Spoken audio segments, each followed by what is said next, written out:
Como te decía, no sé cómo conquistarla. ¿Tienes alguna idea que me puedas regalar para conquistarla? ¿Qué es lo que tengo que hacer? ¿Caminar? ¿Pensar? En esta nueva oportunidad, nuestro querido, sensual e inteligente Tex Bigotes se enfrenta a una situación particular y Solo sentimental. dame un consejo. Vamos, hazlo por el viejo Dex. Está enamorado de Lunita Mindfulness. Ok. Sin embargo, si bien su experiencia en chicas es grande, con esta Lunita parece que la situación se ha complicado un poco. Por esa razón, acuda a la sabiduría de Rosita la hámster. ¿Le ayudará para conquistar a Lunita? Se dice que la sabiduría hámster es una sabiduría sin precedentes, especialmente para conquistar chicas. Es la chica de Nuestro héroe acude a la sabiduría de Rosita, Me gusta mucho. porque si bien con su intelecto puede saber sobre formulación y conceptualización de caso, parece que el amor es uno de los más grandes desafíos temáticos, algo difícil de formular clínicamente, algo complejo de operacionalizar. Ok. Damas y caballeros, les presento a Rosita. Ella me da consejos muy útiles para conquistar a Lunita. ¿No es cierto, Rosita? Oh, sí. En este momento, Rosita me está diciendo que lo mejor que puedo hacer ¿Qué?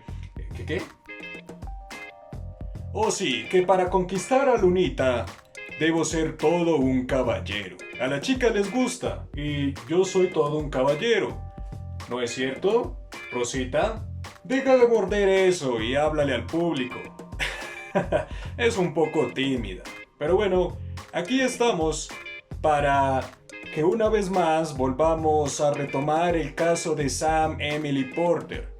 Ya saben que me gusta dejar al comienzo una serie de ejemplos sobre el video anterior. Así que vamos a ver algunos ejemplos sobre el análisis funcional mientras Rosita me sigue dando consejos. Luego nos veremos con la explicación de análisis molar.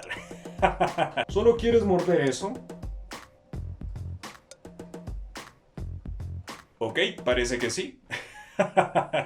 Bien, aquí vamos.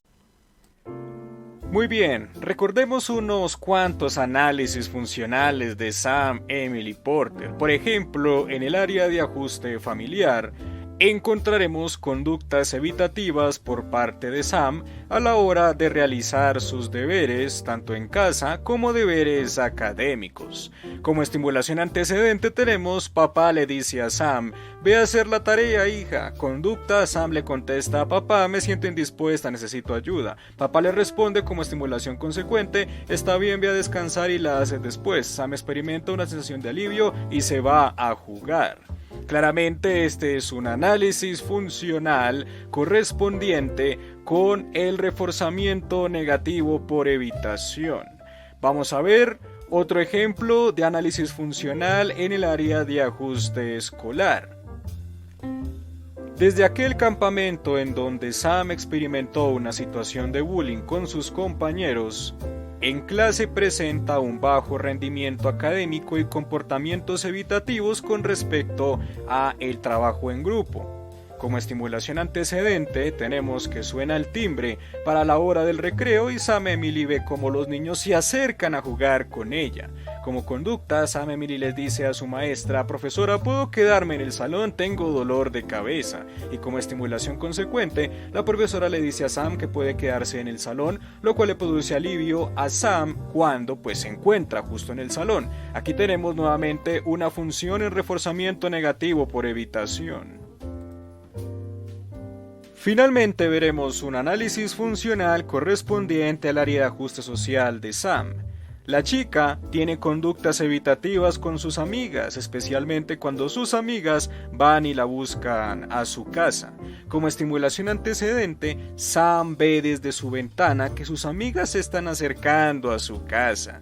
Como conducta, Sam le dice a su mamá que salga y les diga a ellas alguna excusa.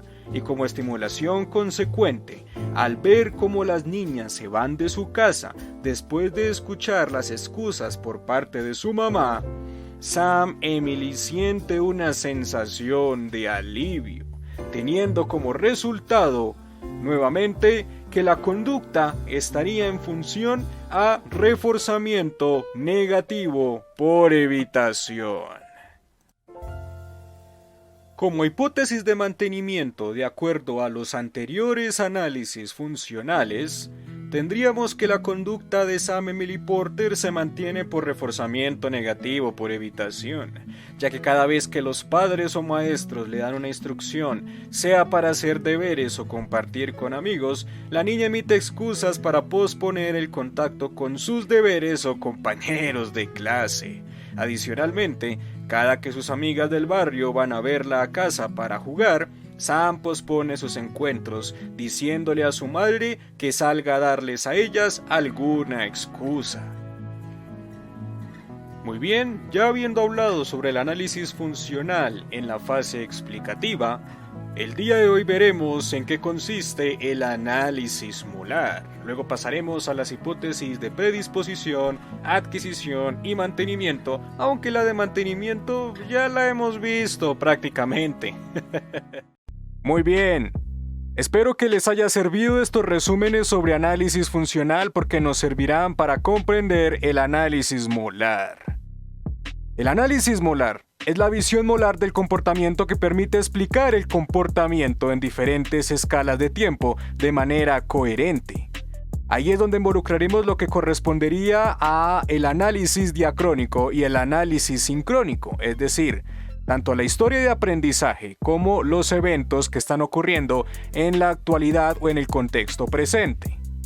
El análisis molar básicamente es un resumen muy amplio de los análisis funcionales y, naturalmente, involucrando los datos correspondientes a la historia de aprendizaje. Si bien en el video anterior concluimos que el comportamiento de Sam Emily Porter estaba en función a reforzamiento negativo por evitación y por escape, vamos a observar que en el análisis molar todo esto tiene sentido.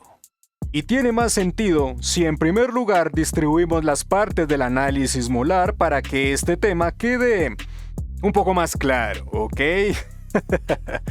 Pero por supuesto que va a quedar claro si yo lo estoy explicando. Por favor, tiene que quedar súper duper claro. Historia de aprendizaje, contextos estimulares, antecedentes motivacionales, reglas verbales, conducta, condiciones estructurales, consecuencias a corto plazo y consecuencias a largo plazo. Estas son las partes básicas del análisis molar. ¿Ven la historia de aprendizaje? Es la parte correspondiente al análisis diacrónico. Es la parte correspondiente a la hipótesis de predisposición y adquisición. El resto correspondería a la hipótesis de mantenimiento o a el análisis sincrónico. La historia de aprendizaje es una sección en donde nosotros abordaremos aquellos hechos significativos de la historia del paciente que tengan que ver o que tengan relación con la conducta problema. En el caso de Sam Emily Porter, estilo de crianza ambivalente, permisivo y autoritario por parte de mamá y papá en casa sería una variable interesante, que tiene que ver naturalmente con la evitación experiencial, así como también con las conductas de escape y propiamente de evitación.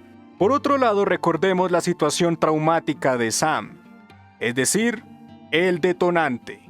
Situación de bullying en campamento escolar por parte de algunos de sus compañeros cuando la niña tuvo una caída accidental al bailar en el campamento. De hecho, esta fue la situación, el detonante o el precipitante que facilitó las conductas de evitación tanto en casa como en el colegio.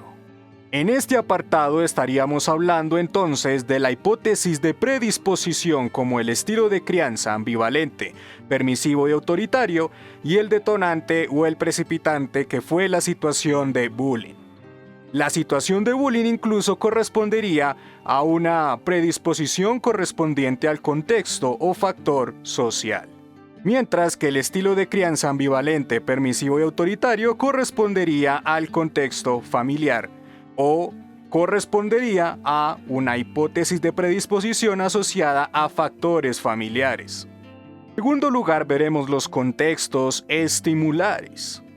Llamamos contextos estimulares como aquellos contextos que facilitan la conducta problema, o aquellos eventos estimulares que facilitan la conducta problema y aún así anuncian la disponibilidad de reforzador o castigo como consecuencia. ¿Qué facilita la conducta evitativa o las conductas de escape de Emily? Contacto con sus compañeros de clase, obvio. Como ya lo hemos visto anteriormente, cada que la niña los ve o los escucha, sale corriendo o inventa excusas para posponer el compartir con ellos. Invitaciones por parte de su maestra a jugar con sus compañeros de clase en el contexto de merienda o en clase también facilita la conducta evitativa de Sam Emily Porter. Las peticiones para elaborar tareas o trabajar en grupos, tanto en casa como en el colegio, pues también va a facilitar los comportamientos de escape o de evitación. Dicho de otra manera, comportamientos ligados a la función de reforzamiento negativo. En cuanto a antecedentes motivacionales, encontramos privación de confianza en el aula de clase a razón de la situación de bullying experimentada en el campamento. La chica no se siente realmente en confianza frente a algunas personas que se burlaron de ella. En cuanto a creencias o reglas verbales, tenemos bastantes a decir verdad. Se van a burlar de mí siempre. No soy capaz de hacer las cosas bien. Prefiero esconderme de mis amigos o compañeros para que no se burlen de mí. Como lo que hago está todo mal, entonces le pediría a mamá que me ayude con los deberes de mi colegio. Me siento mejor quedándome en casa que salir con mis amigas, entonces le diría a mamá que invente o excusas por mí para que ellas dejen de salir conmigo. Son creencias que controlan o gobiernan la conducta de Sam. Oh, sí. Las condiciones estructurales facilitan los comportamientos evitativos de Sam. Son todas aquellas variables ambientales que facilitan estos comportamientos, así como también los mantienen. El colegio, la casa y la casa de los abuelos, como lo hemos visto anteriormente, facilitan estos comportamientos evitativos.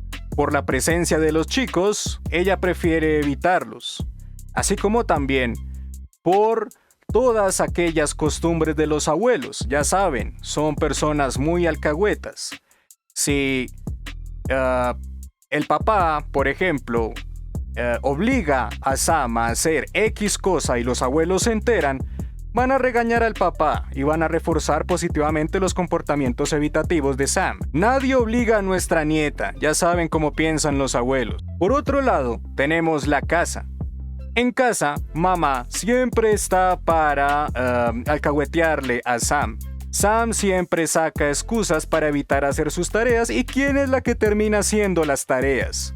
Mamá. En el apartado de la conducta encontraremos respuestas fisiológicas, respuestas cognitivas y respuestas motoras. Es la reunión de cada una de estas respuestas en los análisis funcionales. Por ejemplo, respuestas fisiológicas: aumento de tasa cardíaca, aumento de tasa respiratoria, vasoconstricción periférica, aumento de cortisol, aumento de adrenalina, sudoración y también se vale que Sam llora. El llorar es una respuesta fisiológica que está conectada a una respuesta emocional. En cuanto a respuestas cognitivas, recordemos que son todos los pensamientos que Sam experimenta de acuerdo a contextos estimulares. Por ejemplo, siento miedo cada que estoy en el colegio porque sé que se me van a burlar. Y así sucesivamente los pensamientos que gobiernan la conducta de Sam, o que la controlan, naturalmente. En el apartado de las respuestas motoras anotaremos todas aquellas conductas relevantes que, en este caso, nos permiten identificar cuando Sam evita o escapa. Por ejemplo, Sam emite excusas a sus maestras cada que ellas le piden el favor de hacerse en grupos o integrarse con los demás chicos para una actividad.